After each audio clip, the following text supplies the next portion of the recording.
Hi welcome to Edubles learning. ഇന്ന് ജനുവരി 17. നമ്മൾ സൈക്കോളജിയുടെ ക്ലാസ്സുകൾ തുടങ്ങിയിട്ട് ഒരുപാട് ദിവസങ്ങളായി. ഇനി എക്സാമിലേക്ക് എത്ര ദിവസങ്ങളുണ്ട് നിങ്ങൾ ആലോചിച്ച് നോക്കൂ. 2-3 മാസം ഉണ്ടായിരുന്നു, 2 മാസമായി അല്ലേ? നോട്ടിഫിക്കേഷൻ വന്നപ്പോൾ 2 മാസമായി. ഇപ്പോൾ 1 മാസത്തിലേക്ക് അടുക്കുന്നു. ഇനി വെറും 30 ദിവസങ്ങൾ മാത്രം. ഈ 30 ദിവസങ്ങളിൽ നമ്മുടെ ഈ സബ്ജക്റ്റുകളൊക്കെ പഠിച്ച് നമ്മൾ എക്സാം ഹാളിലേക്ക് പോകുന്ന ഒരു രംഗം ആലോചിച്ച് നോക്കൂ. തീർച്ചയായിട്ടും എത്ര പേരുടെ ഹൃദയം പിടക്കുന്നു, ചങ്കിടപ്പ് കൂടുന്നുണ്ടോ? എന്നാൽ അത് ഞാൻ നേരത്തെ നിങ്ങളോട് പറഞ്ഞു, എക്സാമിനൊക്കെ വേണ്ടി നിങ്ങൾ കൃത്യമായിട്ട് പഠിക്കുന്നു, അതല്ലെങ്കിൽ നിങ്ങൾ അതിനെക്കുറിച്ച് കൃത്യമായിട്ട് ആലോചിക്കുന്നത് കൊണ്ടാണ് നിങ്ങൾക്ക് ആ ചങ്കിടിപ്പ് വന്നിട്ടുള്ളത്. അങ്ങനെ ഉണ്ടാവുമ്പോഴേ നമ്മൾ പഠിക്കാനിരിക്കുകയുള്ളൂ. നിങ്ങൾ ആലോചിച്ച് നോക്കി, ഇത്ര ദിവസം നമ്മൾ എത്ര ക്വസ്റ്റ്യൻസ് വർക്കൗട്ട് ചെയ്തു. ഒരു ക്വസ്റ്റ്യൻസ് എന്ന് പറഞ്ഞാൽ അതിൻ്റെ 4 ഓപ്ഷൻസ്. ഈ 4 ഓപ്ഷൻസ് നമ്മൾ മനസ്സിലാക്കുമ്പോൾ 10 ക്വസ്റ്റ്യൻ ആണെങ്കിൽ 40 ക്വസ്റ്റ്യൻ്റെ ആ ഒരു എഫക്റ്റ് നിങ്ങൾക്ക് ഉണ്ടാകുന്നു. അങ്ങനെ ഒരു 10 ദിവസം നിങ്ങൾ ചെയ്യുമ്പോൾ 400 ക്വസ്റ്റ്യൻസ് ചെയ്യുന്നു. ഇനി 30 ദിവസം ചെയ്യുകയാണെങ്കിൽ 1200 ക്വസ്റ്റ്യൻസ് ചെയ്യുന്ന ഒരു എഫക്റ്റ്. നിങ്ങൾ ആലോചിച്ച് നോക്കൂ, സൈക്കോളജിയിൽ ഇത്രയും ക്വസ്റ്റ്യൻസ് നിങ്ങൾ ചെയ്യുകയാണെങ്കിൽ നിങ്ങൾക്കുണ്ടാകുന്ന ഒരു എഫക്റ്റ് എന്താ പറയുക, ഇത്രയും വർഷങ്ങൾ നിങ്ങൾ ആലോചിച്ച് നോക്കൂ, എത്ര വർഷങ്ങൾ എടുക്കും ഒരു 1200 ക്വസ്റ്റ്യൻസ് ഒരു കാറ്ററ്റ് എക്സാമിന് ചോദിക്കാൻ? ഒരു വർഷം 30 ചോദ്യം അല്ലെ 60 ചോദ്യങ്ങൾ, അങ്ങനെ അല്ലേ? അപ്പോൾ അത്രയും വർഷങ്ങൾ പഠിക്കുന്ന ഒരു എഫക്റ്റ് നിങ്ങൾക്ക് ലഭിക്കുന്നു. അതാണ് നമ്മൾ അറിയാതെ ഈ ക്ലാസ് കേൾക്കുന്നതിലൂടെ നിങ്ങൾക്ക് ലഭിക്കുന്നത്. തീർച്ചയായും എജുബിൾസ് ലേണിംഗ് നിങ്ങളുടെ കൂടെയുണ്ട്.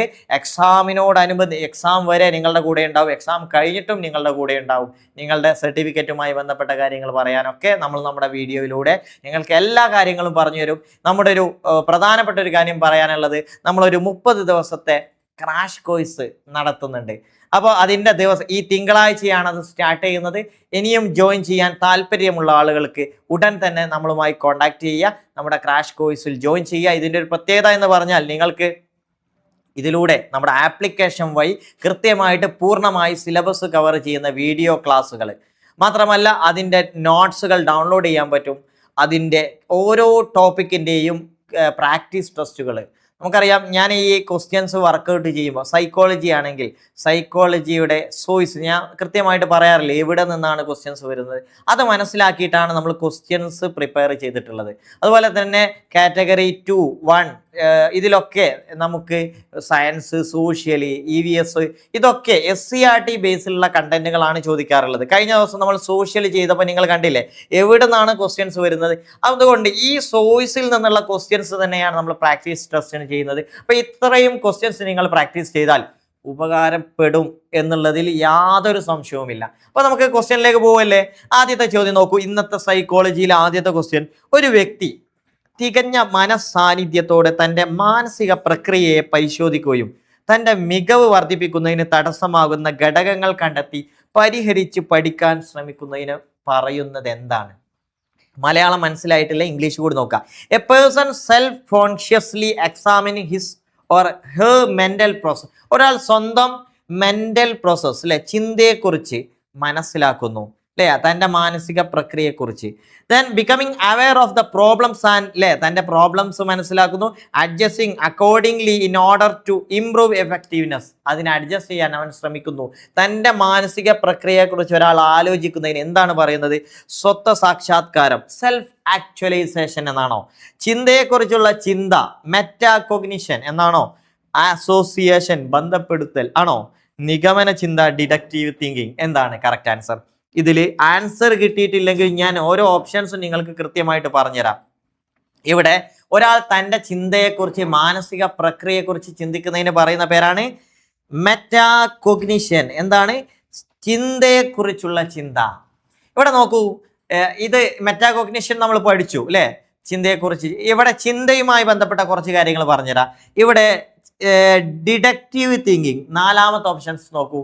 ഇത് പഠിക്കുന്ന സമയത്ത് ഇത് ചോദ്യമായിട്ട് വരാറുണ്ട്. എന്താണ്? ഡിഡക്റ്റീവ് ആൻഡ് ഇൻഡക്റ്റീവ് അല്ലേ. ഇൻഡക്റ്റീവ് 2 തരത്തിലുള്ളതാണ്. അപ്പോൾ ഡിഡക്റ്റീവ് ഇതൊരു എന്താണ് ഇങ്ങനെയുള്ള ചിന്ത, ഇങ്ങനെയുള്ള തിങ്കിങ് എന്ന് പറഞ്ഞാൽ ഒരു ജസ്റ്റ് കോഡ് ഓർത്തിരുന്നാൽ മതി. എന്താ കോഡ്? DGP. നിങ്ങൾ പഠിച്ചിട്ടുണ്ടാവും. ഡിഡക്റ്റീവ് എന്ന് പറഞ്ഞാൽ ജനറൽ ടു പർട്ടിക്കുലർ, ജനറലായ പൊതുവായ കാര്യങ്ങളിൽ നിന്ന് പെർട്ടിക്കുലർ ആയിട്ടുള്ള സ്പെസിഫിക് ആയ കാര്യങ്ങളിലേക്ക് ചിന്തിക്കുക. ഉദാഹരണത്തിന് നിങ്ങളൊരു ഇംഗ്ലീഷ് ഗ്രാമർ പഠിക്കുന്നു, അതിനൊരു പൊതുവായ റൂൾ ഉണ്ടാവില്ലേ? ആ റൂൾ ആദ്യം പഠിക്കുന്നു, ആ റൂൾ നമ്മൾ ആദ്യം പഠിക്കുന്നു, എന്നിട്ട് അതിൻ്റെ എക്സാമ്പിളിലേക്ക് പോകുന്നു.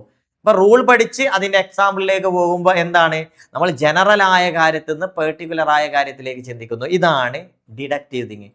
നേരെ ഓപ്പോസിറ്റ് ആണ് ഇൻഡക്റ്റീവ്, ആഗമന ചിന്ത എന്ന് പറയും. എന്താണ് ഇത്? നിഗമന ചിന്ത അല്ലേ, മറ്റേത് ആഗമന ചിന്ത. അവിടെ പെർട്ടിക്കുലറിൽ നിന്ന് ജനറൽ ആയ കാര്യങ്ങളിലേക്ക്. ഉദാഹരണത്തിന് നമ്മൾ കുറേ എക്സാമ്പിൾസ് പഠിക്കുന്നു, ഈ എക്സാമ്പിളിലൊക്കെ ഒരു പൊതുവായ പ്രത്യേകത ഉണ്ടാവും, അതെല്ലാം അതിൽ നിന്ന് നമ്മളൊരു പൊതുവായ റൂൾ ഉണ്ടാക്കുന്നു.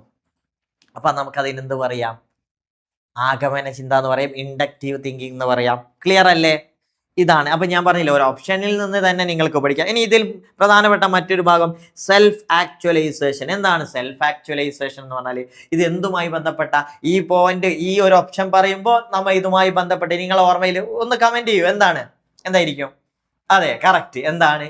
നമ്മൾ ഹൈറാർക്കി ഓഫ് നീഡ്സ് പഠിച്ചിട്ടുണ്ട്. അത് ആരുടേതാണ്? എബ്രഹാം എച്ച് മാസ്ലോയുടേതാണ് അല്ലേ? അദ്ദേഹത്തിന്റെ എച്ച് മാസ്ലോയുടെ നീഡ്സ് തിയറിയിൽ ഏറ്റവും ടോപ്പിലുള്ളതാണ് സെൽഫ് ആക്ച്വലൈസേഷൻ. ഏറ്റവും അടിയിലുള്ളത് ഏതാണ്? Physiological needs. എന്താണ്? ഫിസിയോളജിക്കൽ. അപ്പൊ ഇതൊക്കെ ഒരുപാട് പോയിന്റ്. ഇതൊക്കെ ഞാൻ കേട്ടത് എക്സാമിന് PYക്ക് ചോദിച്ചതാണ്. എൻ്റെ ക്ലാസ്സുകൾ നിങ്ങൾ കൃത്യമായിട്ട് ഫോളോ ചെയ്യുന്നുണ്ടെങ്കിൽ ഇത് വന്നിട്ടുണ്ടാവും അല്ലേ? ഉറപ്പല്ലേ? ഇനി നോക്കൂ, next question.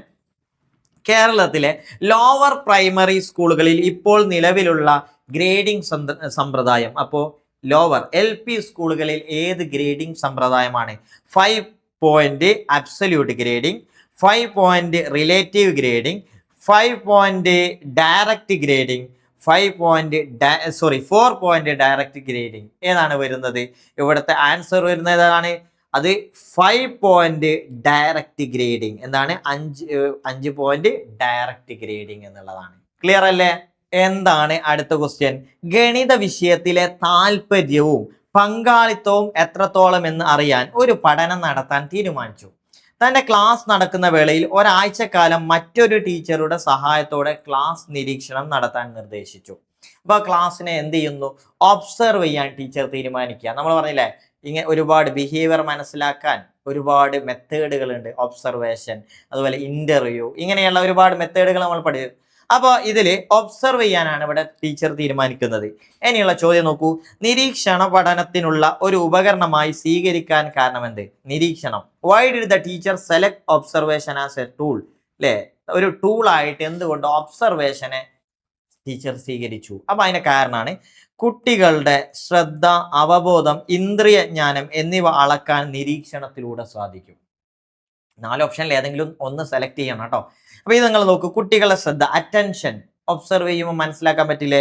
Perception and sensation of students, അവരുടെ അവബോധം, അവരുടെ ഇന്ദ്രിയ അല്ലെ സെൻസേഷൻ, അവരെങ്ങനെയാണ് അവരുടെ കാഴ്ച, കേൾവി, പല രീതിയിലുള്ള ലേണിംഗ് സ്റ്റൈലുകളിലെ ഓഡിറ്ററി ലേണിംഗ്, വിഷ്വൽ ലേണിംഗ്, ഇതൊക്കെ നമ്മൾ പഠിച്ചല്ലേ? അപ്പൊ ഇത് മനസ്സിലാക്കാൻ പറ്റുന്നു. ഓക്കെ, ശരിയാണ് അല്ലേ? അങ്ങനെ പറ്റൂലേ നിരീക്ഷണത്തിലൂടെ? ഇനി മറ്റുള്ള ഓപ്ഷനും കൂടി നോക്കാം. നിരീക്ഷണത്തിലൂടെ പ്രഥമ ദൃഷ്ടിയായുള്ള ചില വിവരങ്ങൾ, ഫസ്റ്റ് ഹാൻഡ് ഇൻഫോർമേഷൻ ലഭിക്കും. ഓക്കെ, ചുരുങ്ങിയ സമയം കൊണ്ട് ആർക്കും നിരീക്ഷണം നടത്താം. ചുരുങ്ങിയ സമയം കൊണ്ട് ആർക്കും നിരീക്ഷണം നടത്താൻ പറ്റുമോ? നിരീക്ഷണം നടത്തുന്ന ആളുടെ കഴിവ് തീർച്ചയായിട്ടും അതിനെ സ്വാധീനിക്കില്ല. ഉണ്ട്. അടുത്ത നോക്കൂ. നിരീക്ഷണമാണ് ഈ പഠനം നടത്തുന്നില്ല ഏറ്റവും ഒബ്സർവേഷൻ ദ ഓൺലി ടൂൾ. ഇവിടെ ഓപ്ഷൻ പോയതാട്ടോ. ഈ പഠനം നടത്താനുള്ള ഏക മാർഗം എന്താണ്? നിരീക്ഷണമാണ് എന്നാണ് പറഞ്ഞിട്ടുള്ളത്. അപ്പോൾ നിരീക്ഷണമല്ലാതെ ഒരുപാട് മെത്തേഡുകളില്ലേ ഒക്കെ ഉണ്ട്. അപ്പൊ നമുക്ക് ഏറ്റവും ആപ്റ്റ് ആയിട്ടുള്ള ആൻസർ ഏതാ? ഓക്കെ, ഏതാണ്? കുട്ടികളെ നിരീക്ഷിക്കുന്നതിലൂടെ പല രീതിയിലുള്ള കാര്യങ്ങൾ പ്രഥമ ദൃഷ്ടിയ മാത്രമല്ല എല്ലാ കാര്യങ്ങളും കൃത്യമായിട്ട് മനസ്സിലാക്കാൻ പറ്റൂ അല്ലേ? പക്ഷെ ആ നിരീക്ഷിക്കുന്ന ആളുടെ കഴിവ് പോലെയാണ്. അങ്ങനെ ഒരു പ്രത്യേകത ഉണ്ട്. എല്ലാവർക്കും ഒരുപോലെ നിരീക്ഷിക്കാൻ പറ്റില്ല. അപ്പൊ നമുക്ക് ഏറ്റവും ആപ്റ്റ് ആയിട്ടുള്ള ആൻസർ എന്ത് സെലക്ട് ചെയ്യുക? കുട്ടികളുടെ ശ്രദ്ധ, അവബോധം, ഇന്ദ്രിയ ജ്ഞാനം എന്നിവ അളക്കാൻ നിരീക്ഷണത്തിലൂടെ സാധിക്കും. ഓക്കെ, ഇനി നമുക്ക് അടുത്ത ക്വസ്റ്റ്യൻ നോക്കൂ. കുട്ടികളിൽ വൈകാരിക വികസനം സാധ്യമാക്കുന്നതിന് സ്കൂളുകളിൽ നടപടി സ്വീകരിച്ചിരിക്കുന്നത് സ്കൂൾ സ്കാറ്റർ എമോഷണൽ ഡെവലപ്മെന്റ് അല്ലേ? ഇമോഷണൽ ഡെവലപ്മെന്റ്, കുട്ടികളുടെ ഇമോഷണൽ ഡെവലപ്മെന്റിനെ കുറിച്ചാണ് ഇവിടെ പറയുന്നത്. അപ്പൊ സ്കൂളുകളിൽ എന്തൊക്കെയാണ് അതിനുള്ള മാർഗങ്ങൾ? Creating situation of adjustment with environment, ചുറ്റുപാടുകളോട് പൊരുത്തപ്പെട്ടു മികച്ച സമായോജനത്തിൽ പോകുവാനുള്ള അവസരം ഇല്ലേ? സ്കൂളുകളിൽ പലതരം വിദ്യാർത്ഥികൾ വരുന്നു, പലതരം അവരോട് പല പെരുമാറ്റങ്ങളുണ്ട്. അപ്പൊ ഇവരോടൊക്കെ ഒരു അഡ്ജസ്റ്റ് ചെയ്ത് പോകാനുള്ള ഒരു സാഹചര്യം സ്കൂളുകൾ ഒരുക്കുന്നില്ല, ഉണ്ട്. ഗൈഡൻസ് ആൻഡ് കൗൺസിലിങ്ങിനുള്ള അവസരം നൽകുന്നുണ്ട്, സ്കൂളുകളിൽ അത് കൊടുക്കുന്നുണ്ട്. കുട്ടികളുടെ മാനസിക വ്യതകൾ അല്ലെ, റിമൂവൽ ഓഫ് ഫ്രസ്ട്രേഷൻ എന്ത് ചെയ്യുന്നു, ഒഴിവാക്കാനുള്ള നടപടികൾ അധ്യാപകരും വിദ്യാഭ്യാസ വകുപ്പൊക്കെ സംവിധാനിച്ചിട്ടുണ്ട്. അപ്പൊ മുകളിൽ പറഞ്ഞവയെല്ലാം, അപ്പൊ ഏതാണ് ആൻസർ? മുകളിൽ പറഞ്ഞവയെല്ലാം. ഓക്കെ, ഇവിടെ നമ്മൾ ഇമോഷണൽ ഡെവലപ്മെന്റ് എന്നുള്ള ഒരു ഭാഗം പറഞ്ഞു അല്ലെ.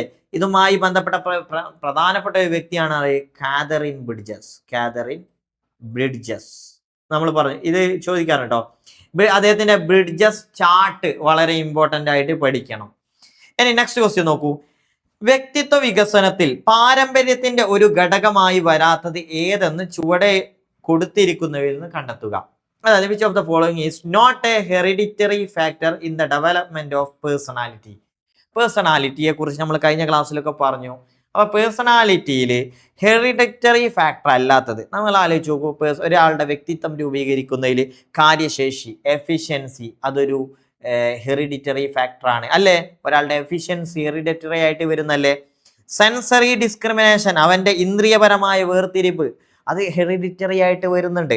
സോ സ്പീഡ് ഓഫ് റിയാക്ഷൻ, അവന്റെ പ്രതികരണത്തിന്റെ വേഗത, പ്രതിപ്രവർത്തനത്തിന്റെ വേഗത, അതും ഹെറിഡിറ്ററി ആയിട്ട് സ്വാധീനിക്കുന്നുണ്ട്. അതുപോലെ ആറ്റിറ്റ്യൂഡ്, മനോഭാവം അല്ലേ, അവന്റെ മനോഭാവം ഒരു കുടുംബത്തിൽ ജനിക്കുന്ന ആളുകൾക്കൊക്കെ ഒരേ മനോഭാവമാണോ? അല്ലെങ്കിൽ ഒരു രക്ഷിതാവിന്റെ മക്കൾക്കൊക്കെ ഒരേ മനോഭാവമാണോ? ആറ്റിറ്റ്യൂഡ് വ്യത്യാസമുണ്ട് അല്ലേ? സോ ഇവിടുത്തെ ഓപ്ഷൻ വരുന്നത് ഓപ്ഷൻ ഡി, മനോഭാവം എന്നുള്ളതാണ്. ഇവിടെ ആറ്റിറ്റ്യൂഡ് നമ്മൾ എവിടെ വരുന്നുണ്ട്?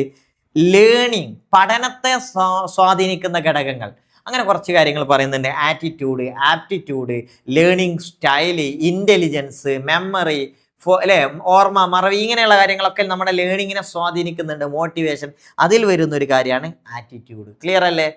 നെക്സ്റ്റ് ക്വസ്റ്റ്യൻ നോക്കൂ. 27ാമത്തെ, ഭാഷ സ്വായത്തമാക്കാനുള്ള അഭിവാജ്ഞ എല്ലാ കുട്ടികളിലും ഉണ്ട്. അതായത് there is an innate tendency in every child to learn the language. കുട്ടികളിലും ഭാഷ സ്വായത്തമാക്കാനുള്ള ഒരു ഡിവൈസ്, ഒരു ലാംഗ്വേജ് അക്വിസിഷൻ ഡിവൈസ് ഉണ്ട്. ഈ കൺസെപ്റ്റ്, ഇത് ഭാഷാ വികാസവുമായി ആര് അവതരിപ്പിച്ചതാണ്? ഇതൊരു ചോദ്യമാണ്, പലപ്പോഴും വരാറുള്ള ഒരു ചോദ്യമാണ്. ആരാണ് ലാഡ് എന്നുള്ള concept? Skinner, Vygotsky, Chomsky, Gardner. ആരാണത്? അത് നമ്മുടെ ചോംസ്കി ആണ് അല്ലെ. ഭാഷ ലാഡ് എന്ന് പറയുമ്പോൾ അത് നോം ചോംസ്കി ആണ്. ഇതിൽ സ്കിന്നർ, വൈഗോട്സ്കി, ഗാർഡനർ. ഇതിൽ ഹവാർഡ് ഗാർഡനറെ നമുക്ക് എന്തിൽ ഉൾപ്പെടുത്താം? Multiple intelligence. നമ്മളെപ്പോഴും പറയാറുണ്ട്.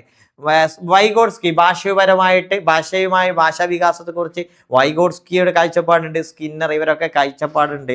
സോ വൈഗോട്സ്കി നമ്മൾ സോഷ്യൽ കൺസ്ട്രക്റ്റിവിസ്റ്റ് തിയറിയുടെ ആളാണ് അല്ലെ. സൊസൈറ്റി, സമൂഹത്തിന്, ചുറ്റുപാടുകൾക്ക് ഒരാളുടെ ഭാഷയ വികാസത്തിൽ വലിയ സ്വാധീനമുണ്ട് എന്നാണ് ആര് പറയുന്നത്? വൈഗോട്സ്കിയുടെ കൺസെപ്റ്റ്. ഭാഷാ വികാസത്തിൽ ചുറ്റുപാടുകൾക്ക്, പരിസരങ്ങൾക്ക് വലിയ സ്വാധീനമുണ്ട് എന്നാണ് അദ്ദേഹത്തിന്റെ കൺസെപ്റ്റ്. ഇനി അടുത്ത ക്വസ്റ്റ്യൻ നോക്കൂ. കുട്ടികളിൽ സാമൂഹ്യ കാഴ്ചപ്പാട് രൂപപ്പെടുത്തുന്നതിനുള്ള ഏറ്റവും പ്രധാനപ്പെട്ട രീതി ഏതാണ്? ഏറ്റവും പ്രധാനപ്പെട്ട, അതായത് എവിടെ നോക്കൂ. Which is the most suitable method to increase socialization among students? ഇതൊരു ക്വസ്റ്റ്യൻ അല്ലെ. സോഷ്യലൈസേഷൻ എങ്ങനെയാണ് മെച്ചപ്പെടുത്തുന്നത്? നോക്കൂ.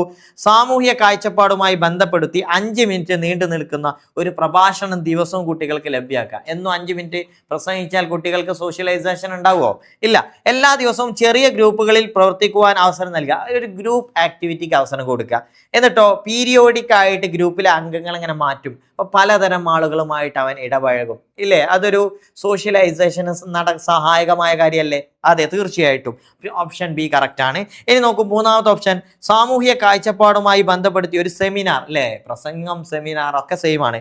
നാഷണൽ സർവീസ് സ്കീമിൽ അംഗമായി എൻറോൾ ചെയ്യുക. ഒരാളെ NSSൽ എൻറോൾ ചെയ്തുകൊണ്ട് മാത്രം കാര്യമില്ല. അപ്പൊ ഏറ്റവും ആപ്റ്റായ ആൻസർ ഏതാണ്? ശരി, option B is the correct answer. ഇനി അടുത്ത ക്വസ്റ്റ്യൻ നോക്കൂ. രമ്യ ബുദ്ധിയുള്ള കുട്ടിയാണ്. വീട്ടിൽ പഠിക്കാനിരിക്കുമ്പോഴെല്ലാം രക്ഷകർത്താക്കൾ രമ്യയെ പുകഴ്ത്തും. അല്ലേ? രമ്യ എങ്ങനെ പുകഴ്ത്തും? അത് കാരണം അവൾക്ക് പഠിക്കാനേ തോന്നുന്നില്ല, പഠിക്കുന്നുമില്ല. അത് ചുവടെ കൊടുത്തിരിക്കുന്നതിൽ ഏതുമായി ബന്ധപ്പെട്ടിരിക്കും? വളരെ ഇമ്പോർട്ടൻ്റ് ആയ ഒരു ക്വസ്റ്റ്യൻ ആട്ടോ. ഇതിൻ്റെ 4 ഓപ്ഷൻസ് നമ്മൾക്ക് ഇമ്പോർട്ടൻ്റ് ആണ്. എന്താണ്? ഇവിടെ രമ്യ നല്ല പഠിക്കുന്ന കുട്ടിയാണ്, എന്നാൽ രക്ഷിതാക്കൾ പുകഴ്ത്തുമ്പോൾ അവർക്ക് പഠിക്കാൻ തോന്നുന്നില്ല. ഇതെന്താണ്? Negative reinforcement, negative punishment, positive reinforcement, positive punishment. എന്താണ്? അല്ലെ? റീഇൻഫോഴ്സ്മെന്റ്, പണിഷ്മെന്റ്, ഇത് രണ്ടും നമ്മൾ പഠിക്കേണ്ടതാണ്. ഇവിടെ വരുന്നത് പോസിറ്റീവ് പണിഷ്മെന്റ്, അല്ലേ? പോസിറ്റീവ് പണിഷ്മെന്റ് എന്ന് പറയും. ക്ലിയർ അല്ലേ? അപ്പൊ നമ്മൾ റീഇൻഫോഴ്സ്മെന്റ് പറഞ്ഞു. എന്താണ് പോസിറ്റീവായിട്ടുള്ള റീഇൻഫോഴ്സ്മെന്റ് എന്ന് പറഞ്ഞാൽ? ഉദാഹരണത്തിന് ക്ലാസ്സിൽ ഒരു സംതൃപ്തി, അല്ലെ, ഒരു കുട്ടി നല്ലൊരു പ്രവർത്തനം ചെയ്യാണെന്ന് വിചാരിക്കൂ. അപ്പോൾ നമ്മുടെ ടീച്ചർ എന്താ ചെയ്യുന്നു? പ്രോത്സാഹിപ്പിക്കുകയാണ്. ഒന്ന് കൈകൊണ്ട് തടവുന്നു, അതല്ലെങ്കിൽ ഒന്ന് പുഞ്ചിരിക്കുന്നു, സന്തോഷം പ്രകടിപ്പിക്കുന്നു. ഇവിടെ ആലോചിച്ചു, കുട്ടിയുടെ ഒരു റെസ്പോൺസിന് ഇവിടുന്ന് എന്ത് കൊടുക്കുന്നു? ഒരു ഡിസയറബിൾ ആയ കാര്യം, അല്ലെ? ഒരു ഡിസയറബിൾ ആയ റെസ്പോൺസ് ഉണ്ടാകുന്ന സമയത്ത് ഒരു സംതൃപ്തകരമായ ഒരു അനുഭവം കുട്ടിക്ക് കൊടുക്കുകയാണ്. അതാണ് നമ്മൾ പുഞ്ചിരിക്കുക എന്നുള്ളത്. അത് പോസിറ്റീവ് റീഇൻഫോഴ്സ്മെന്റ്.